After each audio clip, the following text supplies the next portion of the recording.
Thank you, everyone. And we are going to begin the meeting, the Board of Selectmen meeting of August 7th, 2024. The meeting of the Board of Selectmen is being conducted remotely, consistent with the governor's issue of March 2023. Individuals wishing to participate may do so utilizing the Zoom video conferencing. Please note that the meeting is being recorded, shared live on Facebook, broadcasted on Dover-Sherburne Cable TV. Accordingly, please be aware that others may be able to see you. And take care not to share your screen. Anything you broadcast will be captured and recorded. Please remember to mute your computer. And when you're asked to speak, identify yourself. As a preliminary matter, just going to make sure we're all here and that we're all recorded. John Jeffries, Chair. Robin Hunter. Present. And Dave Haviland. Present. We have Chris Costello. We have Michael Blanchard from Colliers, Al and Iggy, and Dick Malcolm from the building committee. So Chris, because it's a scheduled meeting, are there any citizens speak requests, petitions? Good morning. No requests beforehand, and I'm actually not seeing anybody else on the call, so I think we're good. Terrific.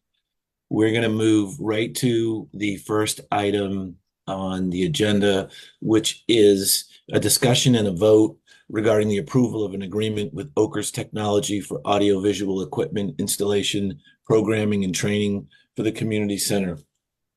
Mass Contract 50. Dick Malcolm is here. Dick and I attended a meeting yesterday with Al and Iggy and all the other members of the Tuesday morning scheduling and update meeting. Dick, is there anything other than Robin and Dave have heard the preliminaries of Oakers and the technology and the request? Is there anything that you would like to add to the request? No, not unless there's some questions. Al or Iggy, is there anything that you would like to add just with regards to the scheduling or the, just we're all aware of the urgency of this particular matter? Nothing to add. I just I did put together a memo with a Collier's approval recommendation for the AV vendor, and so I'm not sure if you guys had a chance to look at that, but I do have it on my screen and I can share it if needed. Dave, Robin, Dave, I've seen it, and I've been in deep discussions as has Dick with Iggy and the contractors over the past couple of weeks with regards to this. If either of you have any questions, I'm sure we could answer or they could answer. Right. So I have just a few questions, but I also think to the benefit of anybody that may be watching this recording, it would be helpful to maybe just set the stage with some background information. Unfortunately, not everybody watching has the benefit of attending the meetings or sitting or reading your memos. So if somebody could just give, a really short summary of what we're approving, why we're approving it, why the recommendation. I know you're rehashing everything that you've already provided, and then I can ask my one stupid question. And maybe Dave has more questions. I do have an overall question that came out of the meeting that the building committee had on this, which is to have someone with the requisite knowledge of the facility and the requirements to ask the questions, do we really need everything? And that was my question. Because the building committee was going through all that, and I guess I certainly am not qualified even to comment on it, but if someone like Chris, who is more technology savvy, could maybe sit down with Dick and whoever's appropriate, just to double check before Oakers goes and buys, do we really need, I think it's 3 large screen TVs in that facility? We might need 4. But the point is a a fresh look, making sure that we're not buying things that we're never going to need. And then the second really good point that came out of Dick's meeting was to make sure that whatever we do procure for the building, we have many people who are fully trained to know how to use it. So if one or two people leave, we all just don't sit there and look at each other going, how do you turn that on? So between the park and rec people who will be running it, Chris, probably Carl, and maybe one or two others as appropriate. Again, whoever Mike and Dick and Park and Rec, whoever they deem appropriate. I just think we need to err on the side of caution in terms of more people knowing how to do everything versus less. So if all of a sudden one or two people leave, we're just not totally in a lurch. Right, and the only thing that was going to be my comment, and the only thing I would have to add is I know from experience in offices where we got state-of-the-art technology, it was so complicated that at the end of the day, we landed up buying, you know, cameras that people knew how to use. So, Exactly. right, it's just make sure that we really need all the stuff. Like I saw laser projectors. Are people still using projectors? Because now every time I go into conference rooms, it's more these really large screen TVs because you can get really large TVs for almost nothing. So, you know, we should just ask the questions before we go ahead and procure things because that was a big item. It was like $14,000. So ask, do we still, is this really still what we need? Or would we be better off with just, you know, a larger TV? I just haven't been seeing projectors much anymore. Right. And so that's what I mean. And I know that the building committee speed is of the essence. So I don't know how or who could look at this, but it does seem to me that maybe if Park and Rec, Chris and Dick and Al got together, something like that, and just went through and did all right, do we really need a projector? Picking you just using Robin's example. Because again, the scary part is I used to buy all the tech for our firm, and now everyone laughs at me with technology. So how far we've come. But it's still a very good exercise to make sure that we're not buying things that, you know, We're a just not going to use. $14,000 nice to have versus a TV at $3,000, which is going to do the same function. You know, again, I'm making those numbers up, but who would be appropriate to help look at that, Dick, in your opinion? Yeah, I think actually, you know, it is a good idea because I think the specs are probably a couple of years old. And technology, of course, does, you know, it changes all the time. And gets cheaper. And it gets cheaper, exactly. So I think it is, David, it's a really good point, and I think it's probably a good exercise. And we would, you know, besides obviously Collier's, you know, Chris, you know, from the town, and the Council on Aging and Park and Rec, also the architects, and obviously Okers is what, you know, if we decide to run with Okers, have Okers at the table too, for their knowledge on all this stuff. That makes sense. Right. And yeah, we could review it, see if there's some recommendations. There was purpose behind all that equipment originally. Right. Yep. So, and that a lot of that information can come from the design team from Bennett McCready. So they can illuminate us on, you know, the whys of what was selected. Especially because they did meet with all the you know, the groups that would be meeting, you know, be using these meeting rooms, and heard their you know, their what they might be doing in those spaces and planned accordingly with the AV. Right. So that's how the list got established originally. So let's see where we're at now, Right. as far as technology, and see if there's some value engineering that we can get out of this. Yeah. And Dick, I'll You- just jump in. So not with that specific intention, but there was an opportunity that Chris, Mark from Park and Rec, and Janet from Council on Aging, I think Al, met with Okers. They refreshed the quote, given it was 2 years old, looked at the technology. Okay, However, I think everyone did what you're asking, but kind of informally. I think it makes sense to do one more pass though, with a real specific purpose of, hey, we just want to verify we still need all this, it's the right equipment. Right. And I do know, Robin, to your point, the community room, and Al, you can correct me, I believe Mhm. the screen is very large. Yeah. okay, And it's so it's the idea is if you were having a larger meeting, it's bigger than a TV. So that's why that room has a projector versus the Okay. other rooms, a bigger TV Right. is sufficient for the size.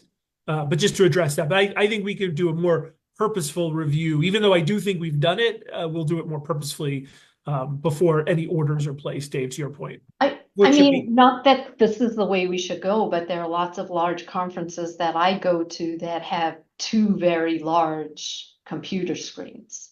So, showing the exact same thing. I don't know that that's the answer, but I think it's only because the quality is really phenomenal when you have it that way.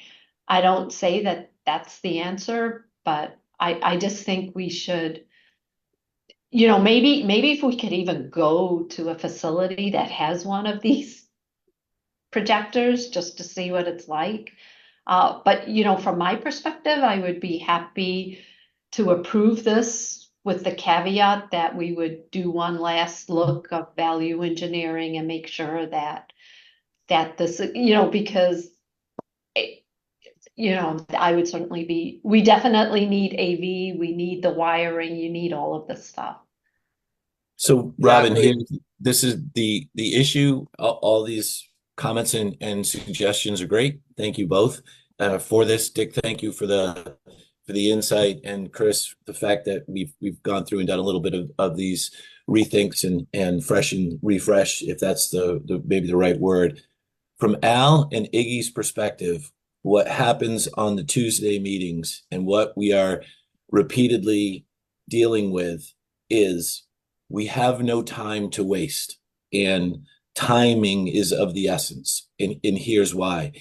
Everything's connected and everything is coming really fast. And the connecting word is not a pun intended. It's actually all connected. So Al and Iggy are getting pressure every day by the contractor and all of their subs. The contractor does nothing. The subs do everything. They need to have literally every dot connected so that even, Robin, to your point, if we used the TVs versus the screen, the room that this is going in is called in the plans a multifunction room. The screens were designed so that you could literally have a business meeting or have a kids party or screen a movie, and all of the screens can be used in different areas. So remember, it's not a conference room, it's a multifunction room that's going to be designed with many different users, many different people using it and for purposes. So it's got to accommodate a lot of different things, and then work that back to what Dick and I heard yesterday from Ed Tobin and from his team is ADA compliant. Everything, all the electrics and the mechanics and all the things that Okers is giving us has to be built in to be ADA compliant. So a person in a wheelchair has to be able to operate the screen or the TV, whatever it is that we're putting in. So there's so many different layers of complexity that oftentimes, Robin and Dave, we're not going to have time to go back and re-engineer to be able to keep Ed and his team on track so we don't fall further behind. And Al or Iggy, if you want to jump in at this point and just to reiterate or let comment on that part of it, I think it might be helpful. Yeah, I could add a couple of sentences on just the schedule. So right now, all of the rough mechanical, electrical, plumbing systems are going in. Now that all of the framing, it's for the most part complete, except for the second floor of the 1910, where it's well underway. The contractor is getting ready to get all of the rough inspections.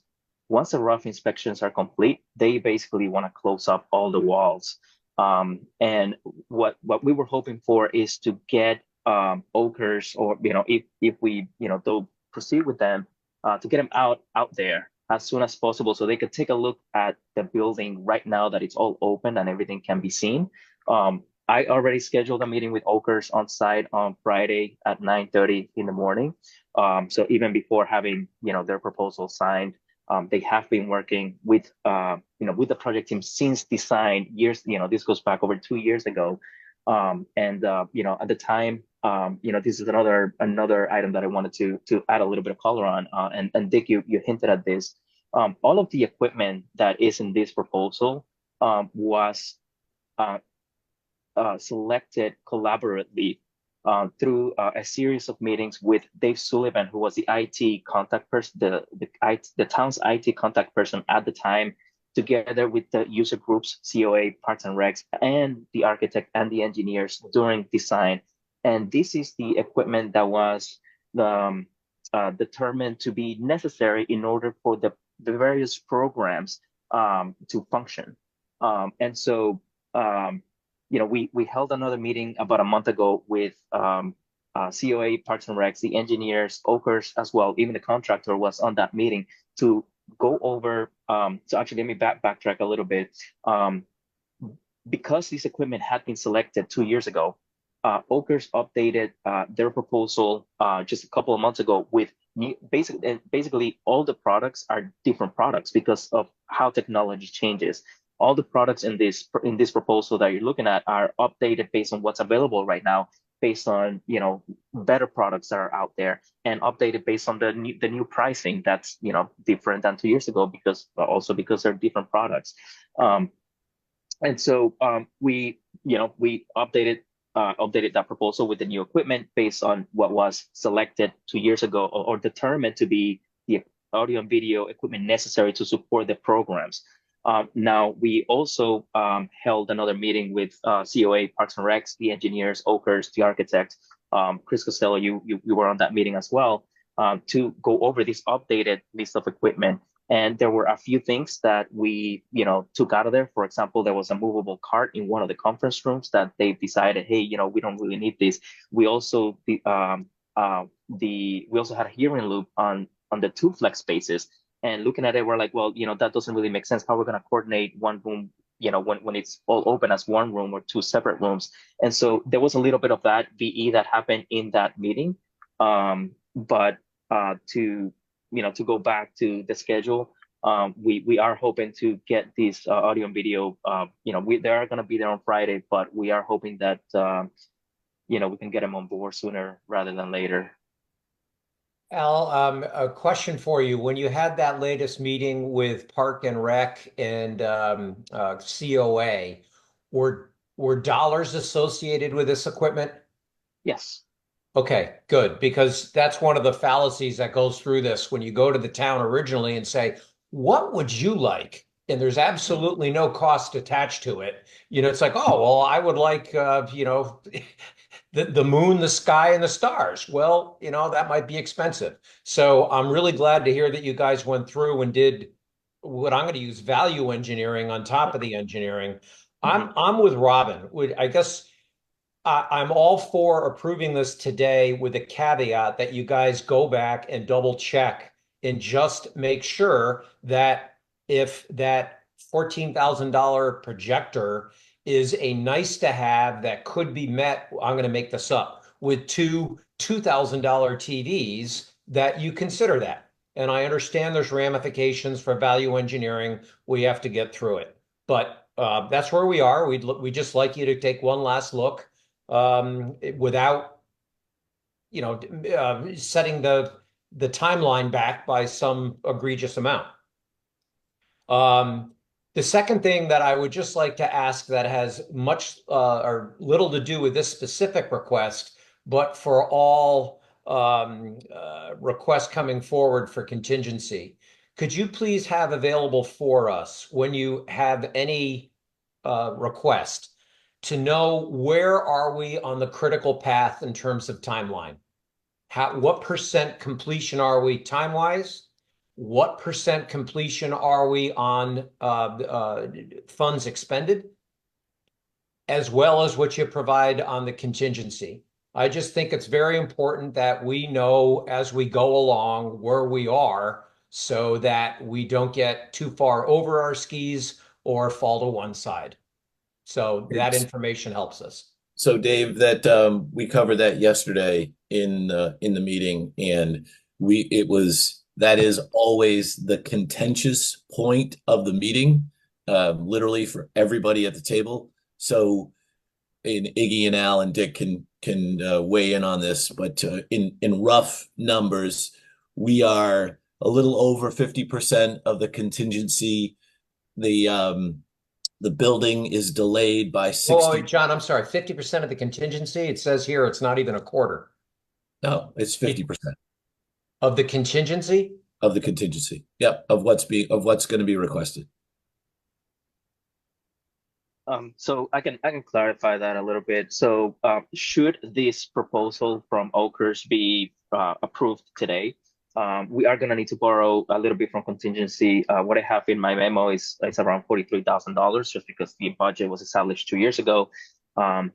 And should we approve this this proposal here, we would have expended about 24% of our contingency. And then Al, with the rest that's projected coming, we're at about 870,000. Is that correct?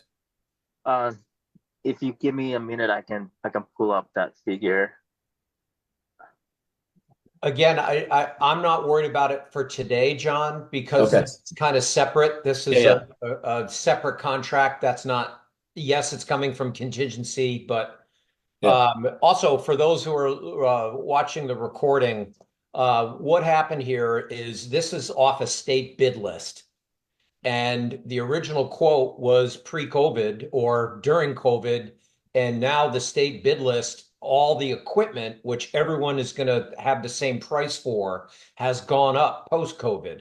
So that's one part of the overage that everyone just needs to know about.